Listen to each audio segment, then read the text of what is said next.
우리 사순절 셋째 주일 각 가정에서 영상으로 이 주일 대예배에 참여하시는 우리 교우님들을 주님의 이름으로 환영합니다. 이 한 주도 주님과 동행하시며 주님 은총 가득한 복된 한 주 되심을 주님의 이름으로 축원드립니다. 이제 다 같이 마음 모두 묵도하심으로써 사순절 셋째 주일 주일 대예배 하나님께 함께 올려드리겠습니다.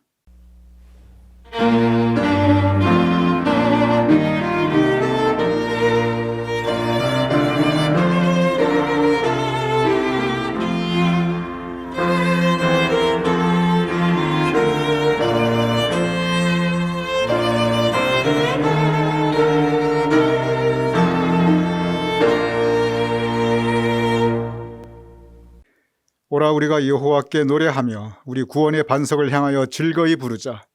우리가 감사함으로 그 앞에 나아가며 시로 그를 향하여 즐거이 부르자. 아버지 하나님, 우리 교우님들 주님을 향하여 나아가옵나이다. 우리의 심령으로 예배 올려드리옵나이다. 주님께서 이 예배를 받아 주시옵시며 우리에게 예비하신 은혜를 허락하여 주시옵소서. 이 예배를 온전히 주님께 의탁하오며 예수님의 이름으로 기도드렸사옵나이다. 아멘. 우리 다 함께 찬송가 31장 함께 찬양하여 올리겠습니다.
이제 우리 다 함께 사도신경으로 우리의 신앙을 하나님께 고백하여 올리겠습니다.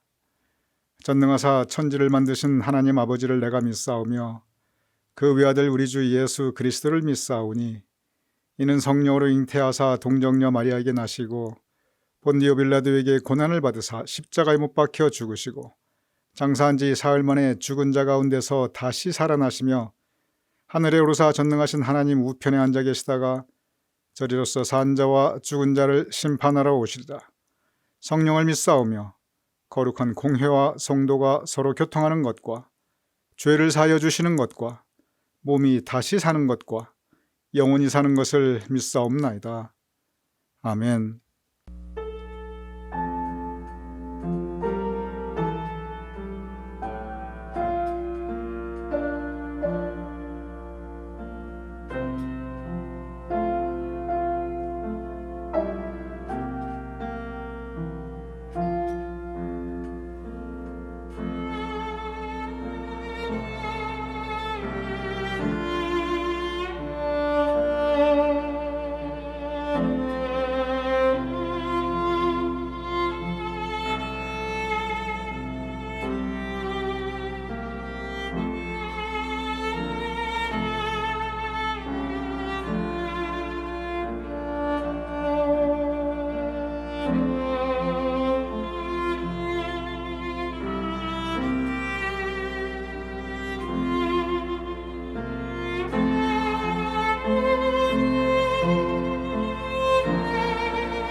우리 다 같이 기도드리시겠습니다.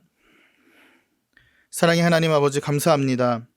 사순절 기간 가운데 주님의 십자가를 바라보고 묵상하며 저희를 절제하게 하시니 감사합니다.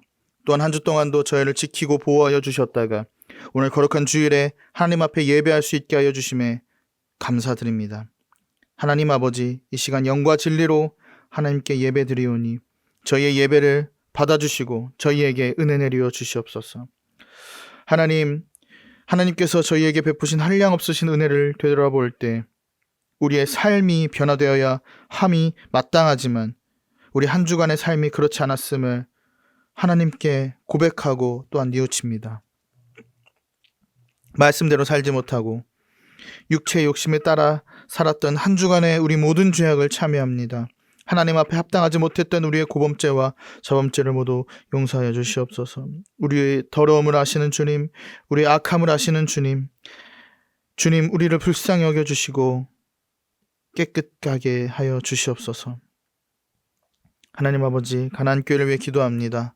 환난 날에 우리의 도움 되시는 아버지께서 이 지속되는 코로나 질병에서 우리 모두를 지켜주시기를 소원합니다. 또한 이 질병이 하루속히 종식되게 하여 주시기를 소원합니다. 코로나로 인해 힘들고 괴로운 성도님들을 주께서 고쳐주시고 또한 위로해 주시옵소서. 속히 이 질병으로 인한 힘겨운 여러 가지 환경들이 개선되게 하여 주시기를 원합니다. 그리하여 우리 모든 가나안 식구들이 다시금 함께 만나서 하나님을 예배하며 한 목소리로 하나님을 경배하며 주님 안에서 기쁘고 즐거운 교제를 다시 나눌 수 있도록 도와주시옵소서. 또한 우리가 코로나 이후에 힘을 모아 선한 사역들을 전개하려 합니다. 교회를 통해서 진행되는 이 모든 아름다운 사역들이 하나님과 사람 앞에 선하고 좋은 것들이 되게 하여 주시옵소서. 모든 일들 가운데 주께서 친히 간섭하여 주시기를 원합니다. 주님의 말씀이 더욱 흥왕하게 하여 주시며 사도행전의 말씀처럼 그 흥왕한 말씀으로 인해 구원받는 자와 그 수가 더하게 하여 주시옵소서. 무엇보다 먼저 우리가 한 마음과 한 뜻 되게 하여 주시옵소서. 힘을 합하여 서로 사랑하고 섬기면서 서로에게 도움이 되게 하시고 서로를 섬기고 겸손하게 하여 주시옵소서. 그리하여 우리가 한 몸으로 잘 서게 하여 주시옵소서. 성령님의 하나 되게 하신 만남을 힘써 지키게 하여 주시옵소서. 하나님 아버지, 이제 하나님의 말씀을 읽고 설교 말씀을 들으려 합니다. 우리가 하나님의 말씀을 읽을 때에 성령 하나님께서 우리의 영안을 밝게 하여 주시길 원합니다. 그리하여 하나님의 말씀이 깨달아 알아지는 역사가 있게 하여 주시옵소서. 말씀 전하시는 목사님께 힘을 더하여 주시옵소서. 우리에게 하나님의 말씀들을 풀어주실 때에 성령님께서 그 입술을 주장하시고 그 모든 설교 말씀들을 친히 이끌어 주시옵소서. 하나님의 뜻과 방법대로 그 말씀들이 30배와 60배와 100배로 결실되게 하여 주시옵소서. 오늘 예배에 참여한 모든 성도님들에게 하나님께 주시는 놀라운 은혜가 내려지기를 원합니다.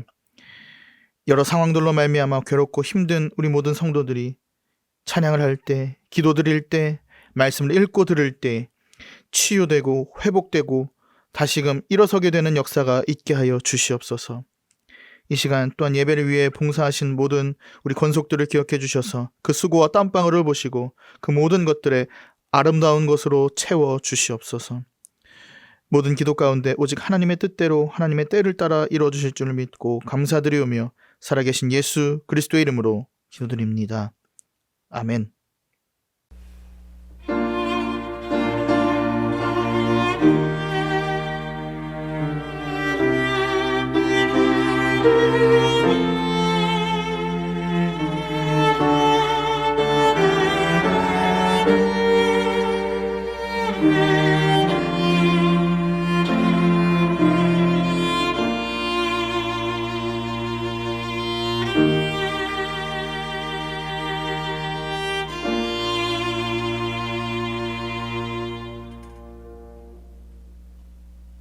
오늘 성경 말씀은 이사야서 40장 1절 2절과 66장 12절 13절 14절입니다.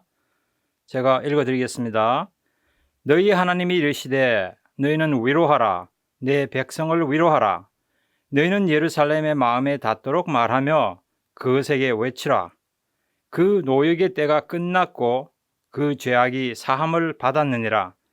그의 모든 죄로 말미암아 여호와의 손에서 벌을 배나 받았느니라 할지니라 하시니라. 66장 12절부터 읽어드립니다. 여호와께서 이와 같이 말씀하시되 보라, 내가 그에게 평강을 강같이 그에게 문나라의 영광을 넘치는 시내같이 주리니 너희가 그 성읍의 젖을 빨 것이며 너희가 옆에 안기며 그 무릎에서 놀 것이라. 어머니가 자식을 위로함 같이 내가 너희를 위로할 것인즉 너희가 예루살렘에서 위로를 받으리니 너희가 이를 보고 마음이 기뻐서 너희 뼈가 연한 풀의 무성함 같으리라. 오늘 우리에게 주신 하나님의 말씀입니다. 아멘.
우리 함께 기도하겠습니다.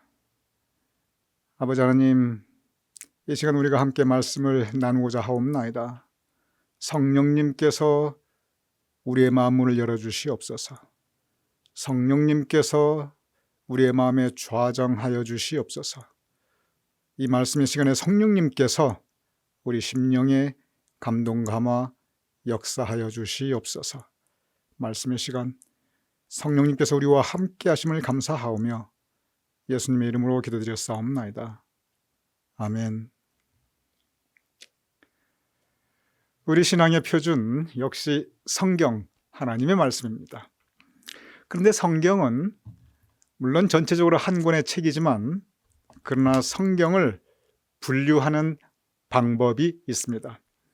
먼저 여러분 잘 아시듯이 성경은 구약과 그리고 신약으로 분류됩니다. 이 한 권의 책에 구약, 신약 이렇게 나누어져 있습니다. 또 구약은 구체적으로 그 안에 39권의 책, 그리고 신약은 27권의 각각 다른 작은 책들이 있습니다. 그래서 이 부분은 여러분 잘 아시지만 이 구구단의 3927이죠. 그래서 39, 구약은 39권, 27, 신약은 27 이렇게 외우면 아주 편합니다. 그래서 구약과 신약은 각각 39, 27, 39권과 27권으로 이루어져 있습니다. 근데 구약이 39권인데 이 중에서 이사야에서 말라기까지 이르는 17권의 책이 있습니다. 이것을 가리켜 예언서라고 합니다. 39권 중에 구약 전체, 그 중에 17권이니 약 반, 구약 전체의 반절이 예언서입니다. 그러니 이 성경 전체에서 가장 많은 분량을 차지하는 것이 양적으로 그것이 바로 예언서입니다. 오늘 이 시간 먼저 성경 전체에서 가장 많은 분량이 예언서인데 그러면 예언이 무엇인가? 그 부분을 먼저 여러분과 함께 잠시 고찰하고자 합니다. 슬라이드 띄워주시기 바랍니다. 먼저 이 예언이라는 것은 우리가 두 가지 예언의 의미가 있어요. 이 부분을 먼저 알 필요가 있습니다. 여기 예언은 미리 예 그리고 말씀 언입니다. 그래서 이 예언의 예자, 이 미리 예자가 들어간 용례를 살펴보면 예감, 이게 뭔가 내가 좋지 않은 예감이 든다. 아주 내가 좋은 예감이 든다. 이건 뭐냐면 앞으로 좋은 일이 있을 것 같다. 좋은 예감. 안 좋은 일이 있을 것 같다. 불길한 예감. 그래서 미리 예, 내가 미리 느낀다는 뜻이죠. 그게 예감입니다. 예견, 내가 미리 앞을 내다본다는 뜻입니다. 예방, 막을 방자, 미리 방지한다는 뜻입니다. 의학에서도 진단의학이 있고 뭐 병이 뭔지를 알아야 고치죠. 그 다음에 치료의학이 있죠. 그것을 치료해야죠. 그런데 갈수록 더 이 중요성이 느껴지고 강조되는 것이 뭐냐면 바로 예방의학, 미리 병을 미리 막자는 거죠. 여기에 모든 예자는 미리라는 뜻입니다. 그래서 여기에 이 예언, 이 미리 예자가 들어갈 때 이 예언의 뜻은 뭐냐면 앞으로 무슨 일이 일어날 것인가를 미리 말하여 준다. 영어로 predict 또는 foretell. 그래서 앞으로는 이러이러한 일이 일어날 것이다. 미리 말해 주는 것. 앞으로는 저러저러한 일이 일어날 것이다. 미리 말해 주는 것. 이것이 바로 예언의 의미입니다.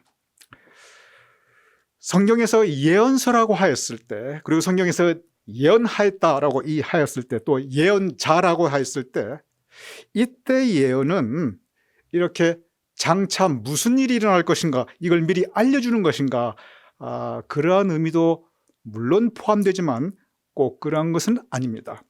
진정한 성경의 예언의 의미는 사실 이것과는 상당히 다릅니다. 아주 많이 다릅니다. 자, 그럼 그 다음 슬라이드를 띄워주시기 바랍니다. 여기에 똑같은 예언이 있습니다. 그런데 이때 예언은 미리 예자가 아니라 맡길 예입니다. 말씀을 맡긴다. 이 용례를 살펴보겠습니다. 우리가 은행에다가 예금을 합니다. 이 예금은 미리 돈을 이렇게 뭐 어떻게 한다 그 뜻이 아니에요. 이때 예자는 맡길 예자입니다. 돈을 맡긴다. 내 모든 자산을 예탁한다. 뭐 투자 예탁, 뭐 또는 예탁금 이런 게 있습니다. 이 탁자가 맡길 탁, 즉 뭘 내가 가지고 있는 걸 그것이 돈이든 자산이든 뭐든 내가 예탁한다. 이때 예자는 미리 뭘 어떻게 한다 그 뜻이 아니에요. 맡길 예, 맡길 탁. 내가 맡긴다는 뜻입니다. 예치라는 말이 있습니다. 이게 둘치입니다. 즉 내가 여기다 맡겨둔다. 이게 예치입니다. 이때 예자는 한국말로 예자는 똑같지만 그 뜻은 전혀 다릅니다. 미리라는 의미는 아예 없고 맡긴다는 뜻만이 있습니다. 그럼 여기에 이 예언은 맡길 예 말씀은 말씀을 맡긴다. 즉 사람에게 하나님께서 그의 말씀을 맡겨주셨다. 이것이 바로 예언의 뜻입니다. 예를 들어 보겠습니다. 대통령, 대변인에 대해서 여러분 한번 생각해 보시기 바랍니다. 대통령이 대변인을 불렀습니다. 그래서 너는 이렇게 말하라, 너는 저렇게 브리핑을 하라, 언론사에 가서 국민 담화문을 이걸 발표하라고 말을 누가 내려주냐면 그것은 대통령이 대변인에게 그 말을 맡겨줍니다. 그러면 대변인이 그걸 가서 공식적으로 발표를 해요. 그럼 발표를 할 때 이 말이 그 대변인 그 사람의 말이냐? 그렇지 않습니다. 그 사람은 그저 전할 뿐입니다. 그 말은 대변인이 비록 말을 하고 있지만 발표하고 있지만 그러나 그 말은 대통령의 말입니다. 그 말의 책임을 누가 지는가?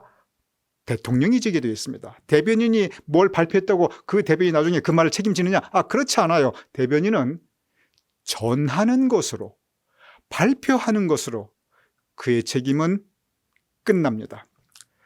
예언이 바로 그렇습니다. 예언은 하나님께서 예언자에게 맡길 예 말씀을 맡겨주십니다. 그래서 너는 이 말을 그대로 내 백성에게 전하라. 이것이 바로 예언의 모습입니다. 구체적인 예언의 모습을 성경을 통해서 여러분께 말씀드리고자 합니다. 이사야서 6장 9절 이렇게 기록되어 있습니다. 여호와께서 이르시되 가서 이 백성에게 이르기를, 하나님께서 말씀하십니다. 너는 가라. 그리고 이 백성에게 이렇게 말하라 하고 이 백성에게 이르기를 그 다음에 말씀을 맡겨주십니다. 이사야는 이 말씀을 들고 갑니다. 그리고 맡겨주신 이 말씀을 백성에게 선포합니다. 그러면 이사야가 한 일이 뭐냐면 장래 이런 일이 일어날 것이다. 이게 아니에요.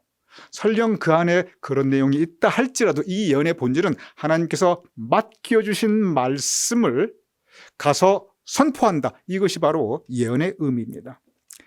예레미야 35장 13절 이렇게 기록되어 있습니다. 만군의 여호와께서 이와 같이 말씀하시느니라. 예레미야에게 만군의 하나님께서 내가 너에게 이렇게 말씀한다. 즉 말씀을 맡겨주셨습니다. 그리고 너는 가서 이 말을 전하라. 이렇게 맡겨주신 말씀을 선포하는 것, 이것이 바로 예언입니다. 그럼 여기서 우리가 생각해 볼 필요가 있습니다.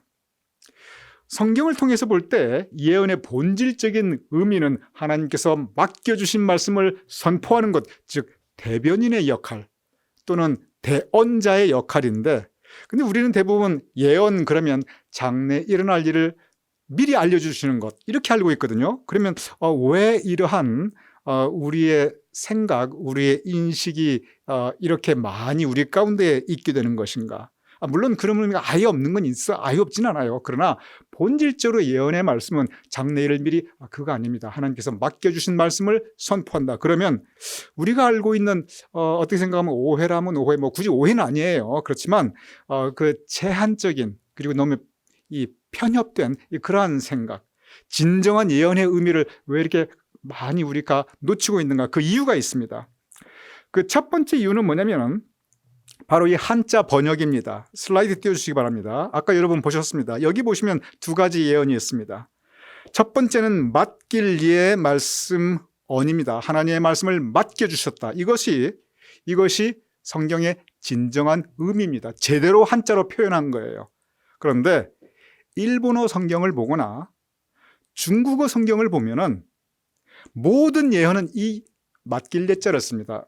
이 동남아시아에서 한자가 가장 많이 쓰는 게 결국은 중국, 한국, 일본이에요. 이 중국, 일본, 한국은 한자를 떼버리면 우리가 거의 커뮤니케이션이 거의 안 됩니다. 우리가 쓰고 있는 많은 말들이 사실은 한자예요. 그런데 일본어 성경하고 중국어 성경은 이렇게 맡길 예자를 쓰는데 한국어 성경은 왜 그런지 모르지만 전부 다 이것이 미리 예자로 되어 있어요. 그러니 중국어 성경이나 일본어 성경으로 한자를 보면 하나님께서 맡겨주신 말씀을 선포하는 걸 금방 알 수가 있어요. 한자 자체가 맡길 예이니까. 그런데 한국어 성경 읽어보면은 이게 미리 예자로 되어 있으니까 이거 장래 일어날 일을 미리 알려주는구나 이렇게 인식하게 돼 있어요. 그러니 첫째는 뭐냐면 이 성경 말에 한자어가 이렇게 되어 있기 때문에 우리가 이렇게 생각하게 됩니다. 두 번째가 있습니다. 두 번째 이유는 뭐냐면 성경에 보면은 실제로 이 예언에 미래 일어날 일을 미리 말씀해 주시는 경우가 적지 않습니다. 그리고 미래 일어날 일을 미리 말씀해 주셨는데 그것이 그대로 한치 오차도 없게 정확하게 이루어지는 것을 우리는 성경에서 많이 볼 수 있습니다.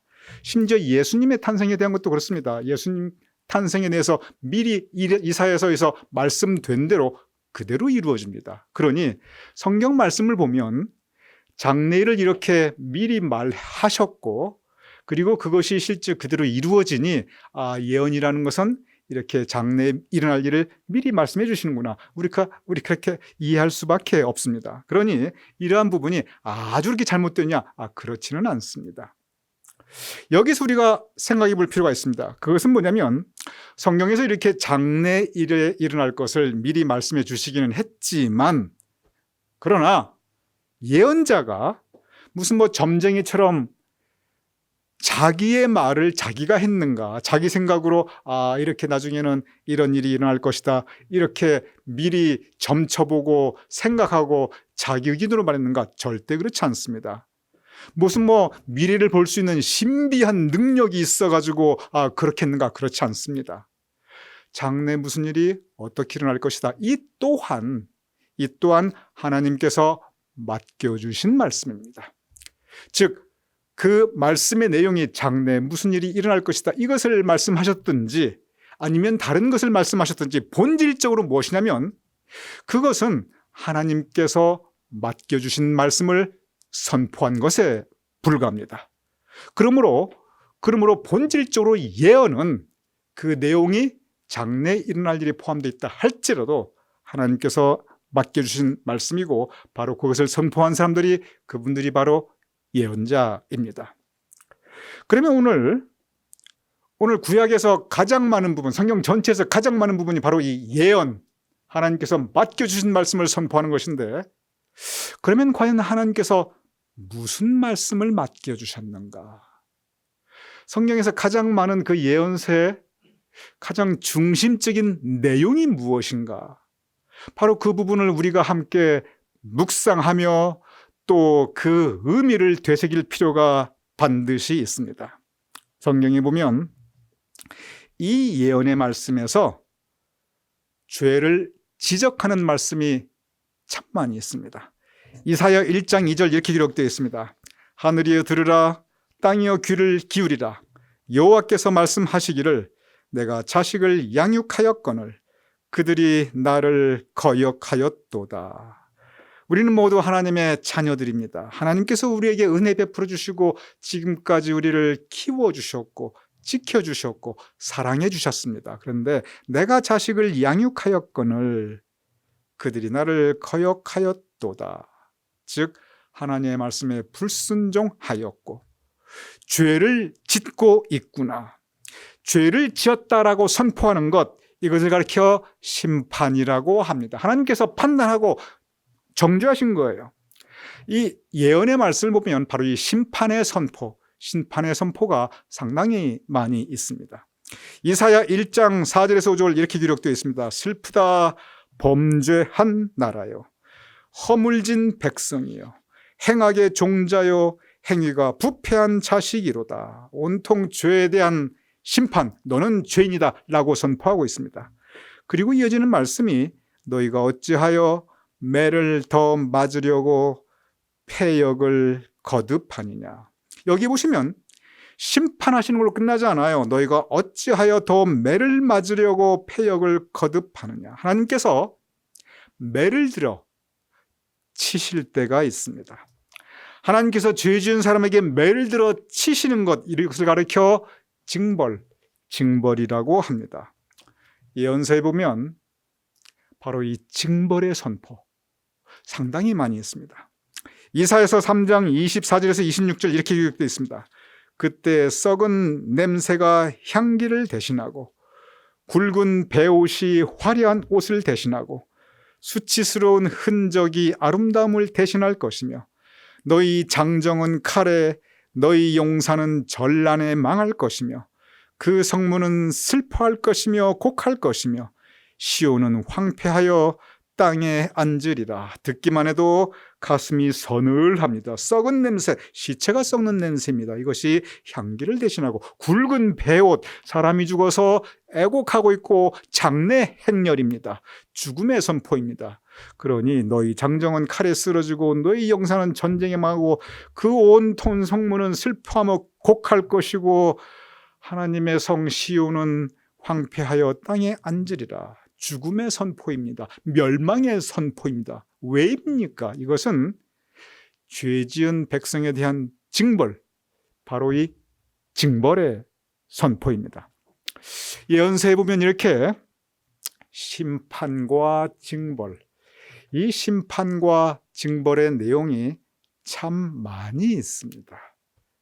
그래서 적지 않은 분들이 예언서 그러면 예언서에서 가장 중요한 것이 바로 이 심판과 징벌의 선포라고 생각하시는 분들이 의외로 많이 계십니다. 여기서 우리가 깊이 묵상할 것이 있습니다.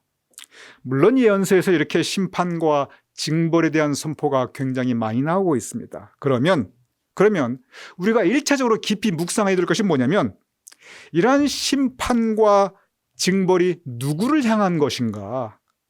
누구에게 이 말씀을 선포했는가? 바로 그 부분입니다.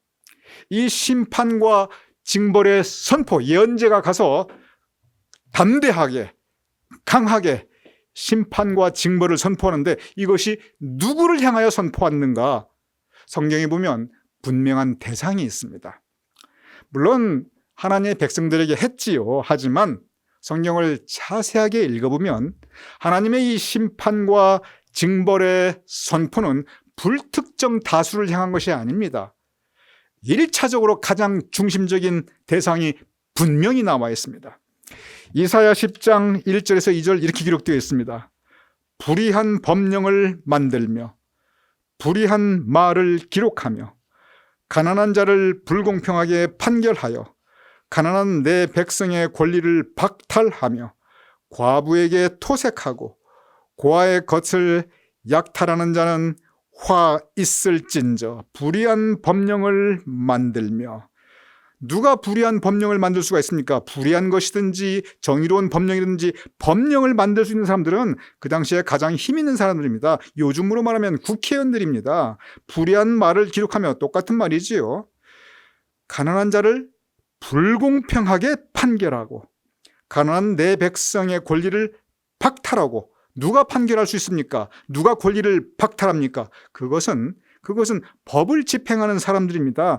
오늘날로 따지면 법무부입니다. 대법원입니다. 검찰청입니다. 그러니 여기에 보면은 불의한 법령을 만들며 불의한 말을 기록하며 가난한 자를 불공평하게 판결하며 가난한 내 백성의 권리를 박탈하며, 이것은 국민을 대표한다 하면서 오히려 사리사욕을 취하는 사람들, 국민을 위한다 하면서 자기의 유익을 취하며, 그리고 국민이 맡겨준 그 권한을 함부로 휘두르는 사람들, 바로 그런 사람들입니다. 과부에게 도색하고 고아의 것을 약탈하는 자는 과부, 고아, 그 시대에 가장 힘없고 소외되고 약한 사람들입니다.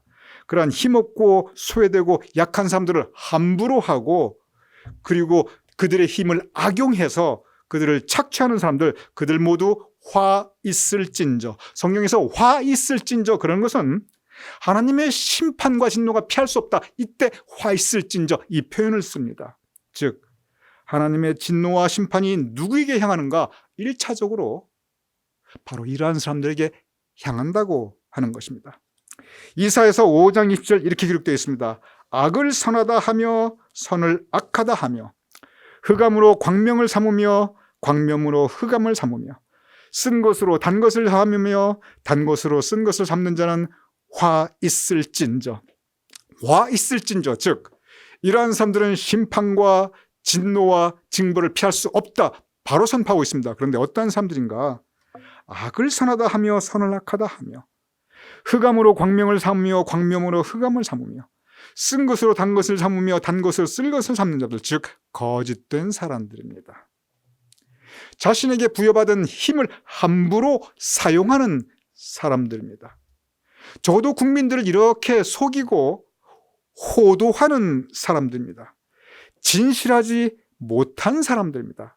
보통 사람들은 이렇게 못합니다. 보통 사람들은 그냥 진실하지 못해도 그냥 사회 전체를, 많은 백성들이 이렇게 해서 휘두르지 못해요. 왜? 힘이 없는데.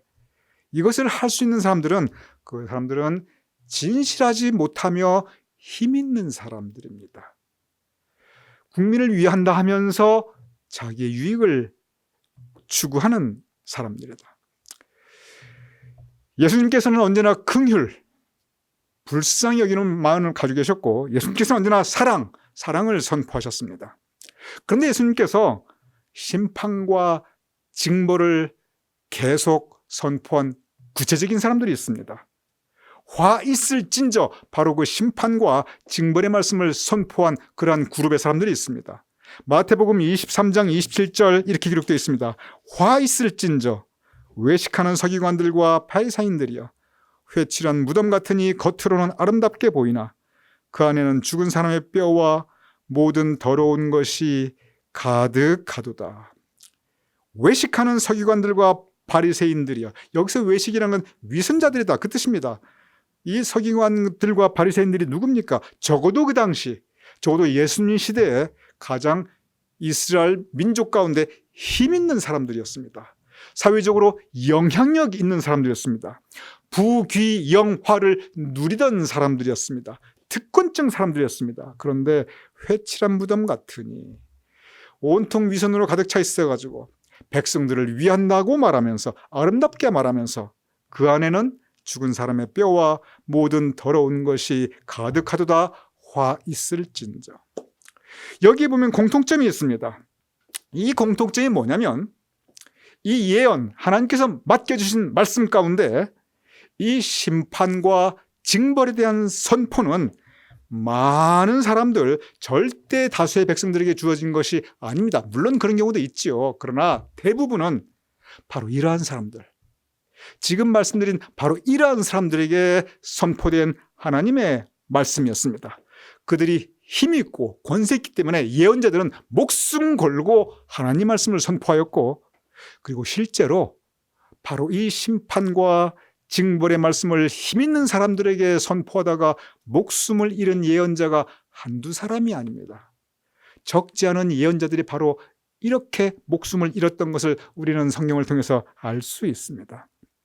여기서 우리는 많은 사람들, 절대 다수의 백성들을 생각해 볼 필요가 있습니다. 그들은 힘없는 사람들이었습니다. 그들은 고통받는 사람들이었습니다. 그들은 하루하루 어렵게 살아가는 사람들이었습니다. 바로 이러한 사람들이 절대 다수의 백성들이었습니다. 그리고 그들은 바로 하나님의 사랑하는 자녀들이었습니다. 그들을 향한 하나님의 말씀이 있습니다. 그들을 향한 하나님의 맡겨주신 예언이 있습니다. 그럼 그들에게 고통받고 있는 힘없는 절대 다수의 하나님의 자녀들에게 주신 하나님의 맡겨주신 말씀, 예언은 무엇인가? 성경을 보면 상당히 다른, 거의 전혀 다르다고 할 만한 그러한 말씀이 그들에게 선포됩니다. 이사야 40장 1절 이렇게 기록되어 있습니다. 너희의 하나님이 이르시되, 여기서 너희는 바로 이 힘없고 고통받고 하루하루 어렵게 살아가는 하나님의 자녀들입니다. 너희는 너희의 하나님이 이르시되 너희는 위로하라, 내 백성을 위로하라. 예언자들이여, 너희는 가서 내 백성을, 이렇게 힘없고 고통받고 하루하루 어렵게 살아가는 내 백성들을 위로하라, 위로하라, 위로하라라고 말씀하고 있습니다. 지금 고통받고 있으니, 지금 아픔과 상처가 가득하니, 그러니 위로하라. 고통받고 있는 사람들에게, 그리고 현재 아파하는 사람들에게 제일 이 사회적으로 어떠한 시선이 많이 가냐면 먼저 그들에게 책임을 돌려버립니다. 어떤 식으로 책임을 돌려버리냐면, 아이고 너가 게으르게 살았으니 지금 그렇게 살지. 너가 멍청하니까 아이고 머리 좀 써봐. 그러니까 네가 이렇게 힘들게 살지. 너가 어리석었지. 너가 능력이 없지. 그러니까 너가 그렇게 생겨 먹었으니까 네가 그렇게밖에 못 살지. 이것이 일반적인 사회의 분위기고 통념이고, 그리고 이렇게 고통받고 힘없게 살아가는 사람들을 향한 시선입니다. 특별히 바로 아까 말씀드렸던 그러한 사람들, 아이고 왜 그렇게밖에 못 사냐, 그렇게 생겼으니 그렇게밖에 못 살지, 이것이 다 너의 잘못이다. 이것이 바로 그 당시의 사회의 일반적인 시선이었습니다. 하나님께서는 그렇게 말씀하지 않으십니다. 아니다는 거예요. 하나님께서 먼저 위로하라. 너희는 내 백성을 위로하라. 곧 이어 40장 2절 오늘 본문 말씀 이렇게 기록되어 있습니다. 너희는 예루살렘의 마음에 닿도록 말하며, 즉 하나님의 백성들에게 그 마음에 닿도록 진실하게 말하고 진지하게 말하는 것입니다. 성심 다해 말하는 것입니다. 그들에게 외치는데 뭐라고 외치냐면, 이 예언의 말씀, 하나님께서 맡겨주신 말씀이 뭐냐면, 그 노역의 때가 끝났고 그 죄악이 사함을 받았느니라. 여기서 우리는 생각해 볼 필요가 있습니다.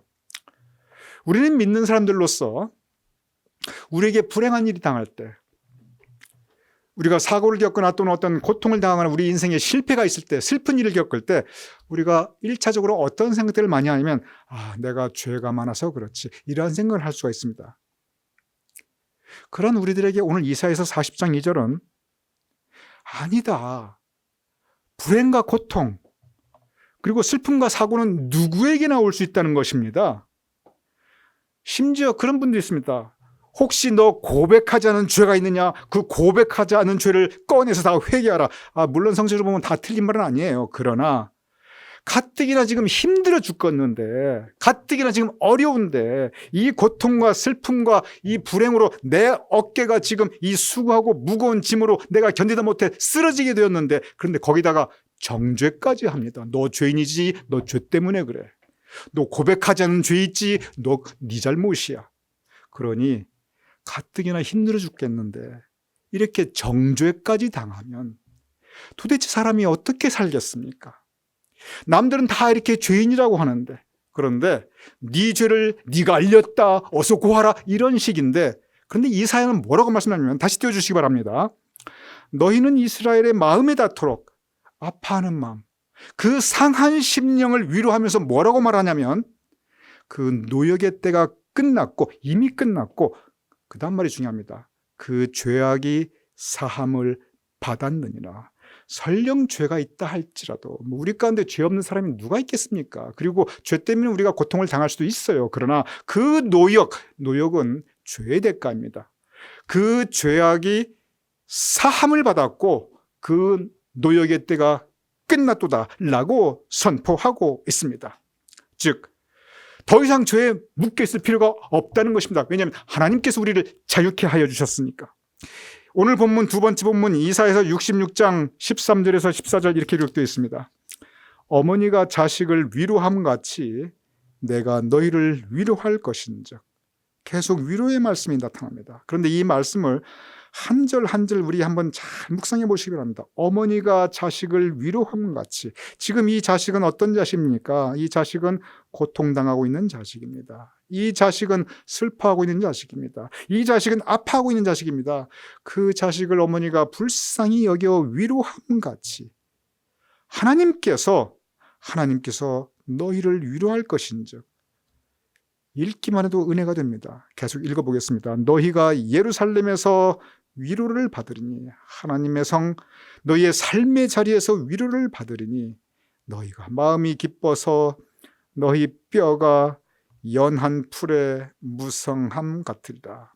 정말 읽기만 해도 마음의 위로가 됩니다. 읽기만 해도 은혜가 됩니다. 지금 이 백성들은, 이 말씀의 선포를 받고 있는 이 백성들은, 이 예언의 말씀을 받고 있는 이 백성들은 지금 고통받고 있는 백성들입니다. 지금 아파하고 있는 백성들입니다. 하루하루 살기 힘든 백성들입니다. 이들에게 지금 죄에 대해서 말하고 있지 않습니다.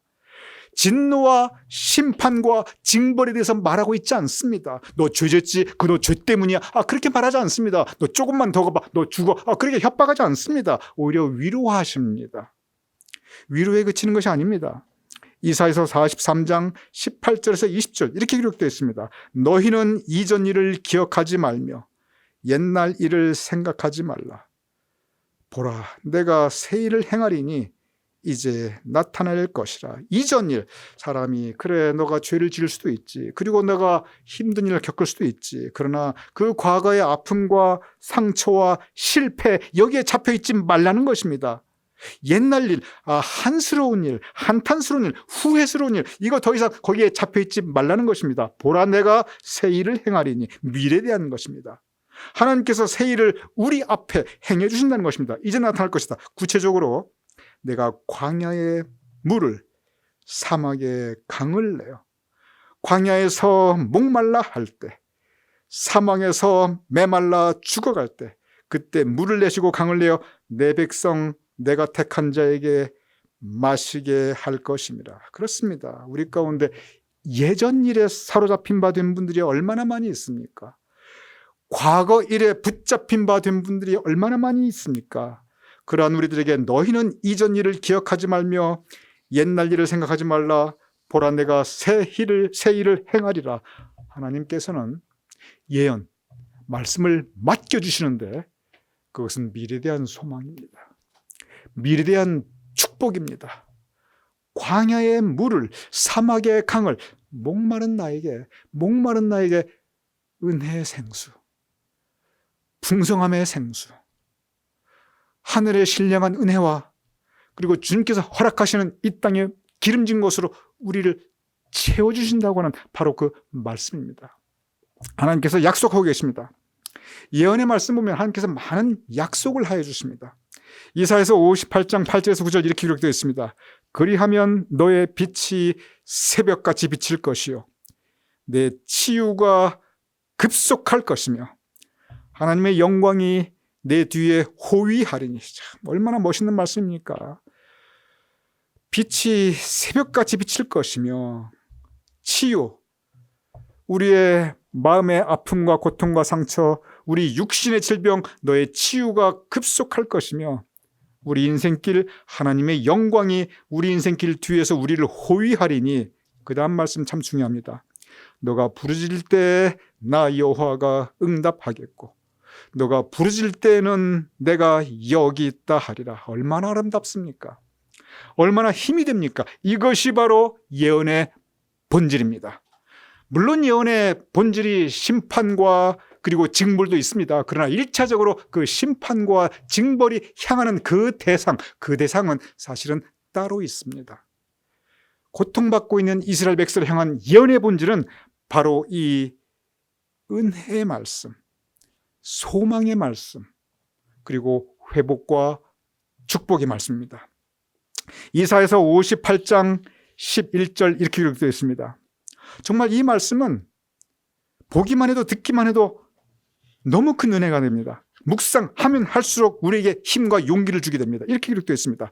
여호와가 너를 항상 인도하여 메마른 곳, 우리 인생길 메마른 곳 갈 때 있습니다. 이 메마른 곳에서도 너의 영혼을 만족하게 하며 내 뼈를 견고하게 하리니 너는 물된 동산 같겠고 물이 끊어지지 아니하는 샘 같을 것이라. 메마른 곳을 방황하며 힘들어하며 고통받고 있을 때 그거 너 잘못 아니다. 굳이 너가 죄가 많아 그런 것만도 아니다. 너가 그 메마른 곳에 있을 때 그곳에 내가 함께 하리라. 여기 보면 정죄하고 있지 않아요. 심판과 징벌에 대해서 하나님께서 말씀하고 있지 않습니다. 물론 그럴 수도 있겠죠. 그러나 여기에 보면 그 메마른 곳을 향할 때 너의 영혼을 만족해 하리라. 너의 뼈, 우리 심령, 우리 삶, 우리 건강의 뼈를 견고하게 하리니. 그러니 너는 물된 동산 같겠고 물이 끊어지지 않는 샘 같을 것이라.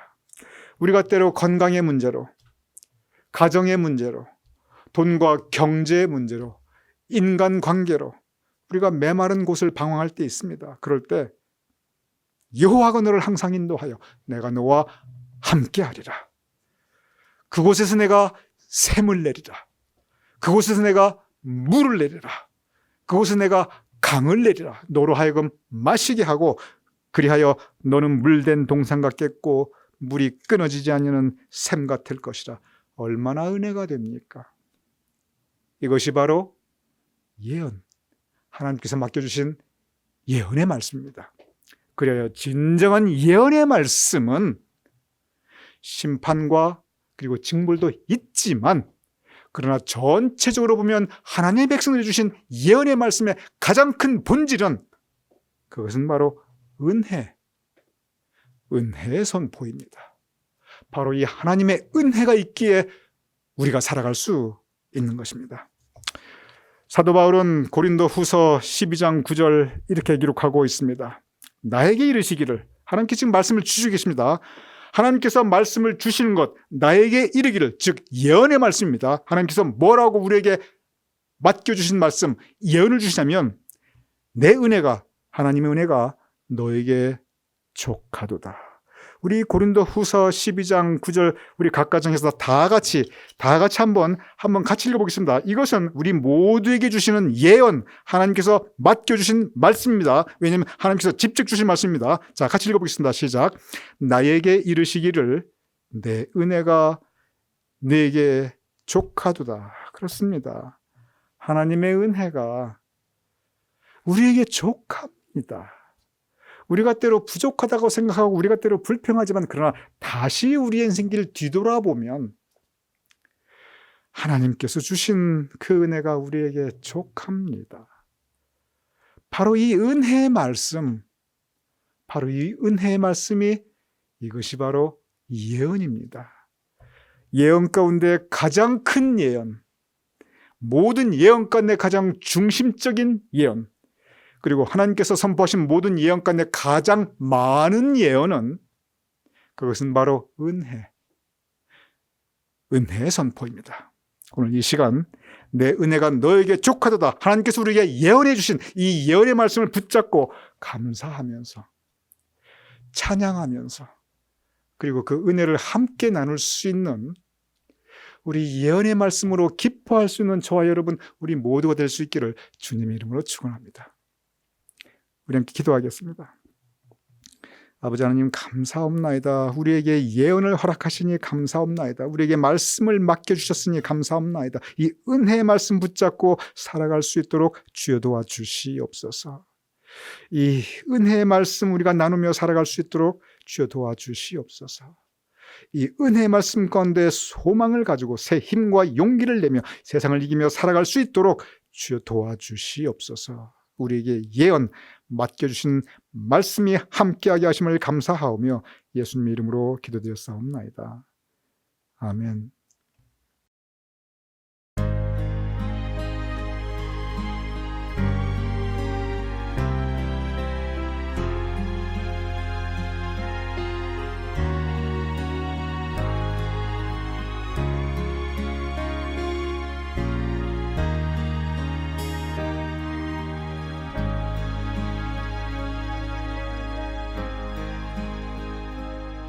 어둠 속 헤매이던 내 영혼 갈 길 몰라 방황할 때에 주의 십자가 영광의 그 빛이 나를 향해 비추어 주셨네. 주홍빛보다 더 붉은 내 죄 그리스도의 피로 씻기어 완전한 삶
광고의 말씀을 드리도록 하겠습니다. 먼저 교회 소식은 이제 또 여러분께 몇 가지 전달할 중요한 교회 소식이 있습니다. 그런데 그것을 좀 여러분께 상세하게 전달해 드리기 위해서 교회 소식은 오는 화요일을 아침 7시 우리 매일 묵상의 시간에서 교회 소식으로 여러분께 자세하게 전달해 드리도록 하겠습니다. 이제 1차 투표가 다 끝났는데 그 이후에 어떻게 되는지, 또 5개의 교회 후보는 무엇인지, 또 무엇을 우리가 어떻게 해야 되는지 물론 여러분 알고 계시겠지만 그런 또 새로운 내용들이 있습니다. 그러니 이번 화요일 날 아침 7시 교회 늘 여러분께 이제 보내드리는 매일 묵상 시간에 교회 소식으로 다 전달해 드리도록 하겠습니다. 교우 소식 전화해 드리겠습니다. 이번 주는 생일 맞으신 우리 교우님들이 한 분도 안 계십니다. 그런데 우리 정말 기쁜 교우 소식이 있는데 송유경 원사님, 송하중 집사님 가정에서 경사가 났습니다. 둘째 외손자가 태어났습니다. 사진 띄워주시기 바랍니다. 우리 여기 나타나는 이 사진이 그 따님 송정화, 그리고 사위님 주현진, 그리고 그 따님 사위님의 첫째 아들 찬스입니다. 찬스. 그런데 지난 3월 3일 지난주에 이 따님 사위님 가정에 둘째 아들이 태어났습니다. 즉 송유경 원사님, 송하준 집사님 가정의 둘째 외손자입니다. 이름이 와일리입니다.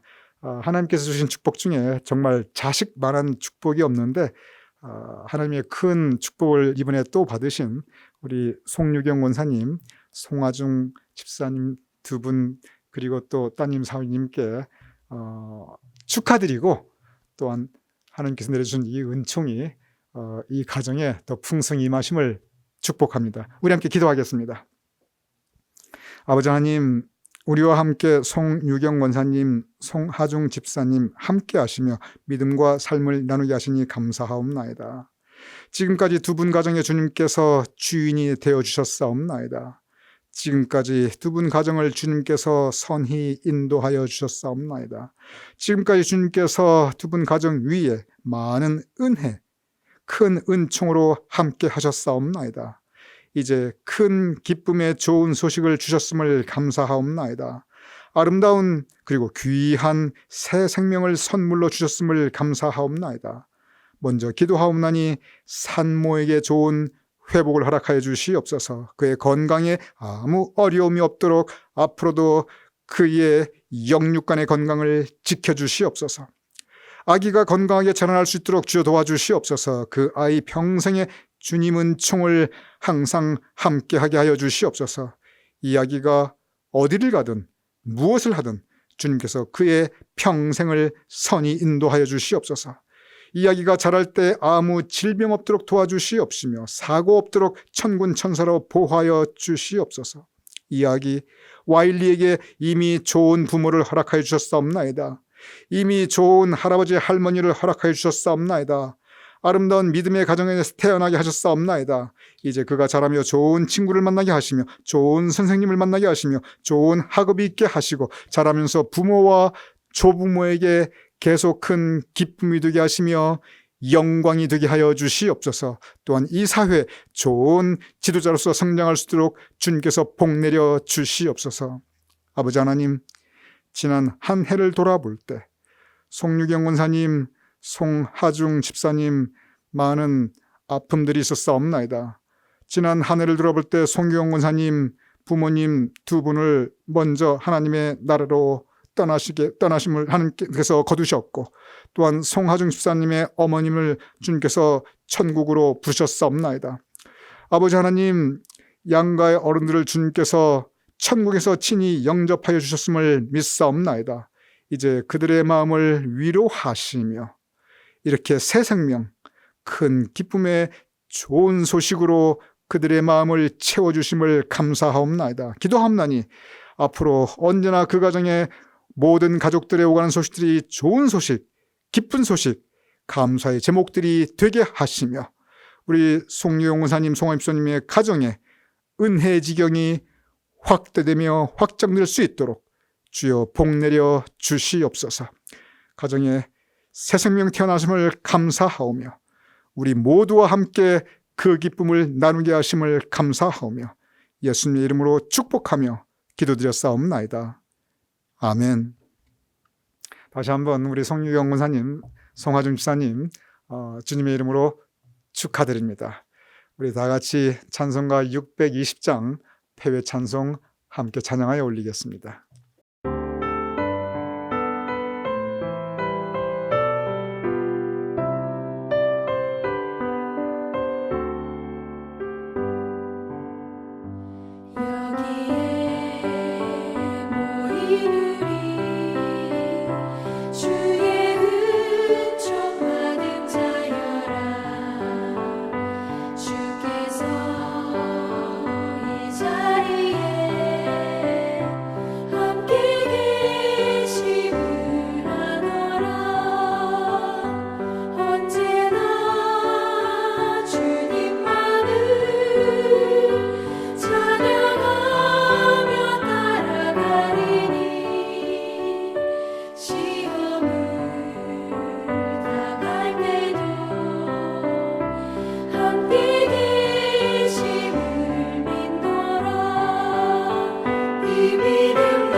이제 제가 봉헌기도 올려드리고 축도와 더불어 오늘 사순절 셋째 주일 예배 마치겠습니다. 우리 함께 기도하겠습니다. 아버지 하나님, 우리가 각 가정에서 예배 올려드리며 우리의 성별된 예물을 봉헌하옵나이다. 하나님께서 우리 삶 가운데 많은 은총 내려주심을 감사하옵나이다. 아버지 하나님, 그 은총에 감사하며 믿음의 표현으로 하나님의 일을 위하여 우리가 11조로, 감사헌금으로, 주중헌금으로, 특별헌금으로, 선교헌금으로, 건축헌금으로 우리의 성별된 예물을 봉헌하여 올리옵나이다. 아버지 하나님, 우리의 감사와 11조와 우리의 펼치는 모든 사역과 선교의 지경이 넓어지게 하여 주시옵소서.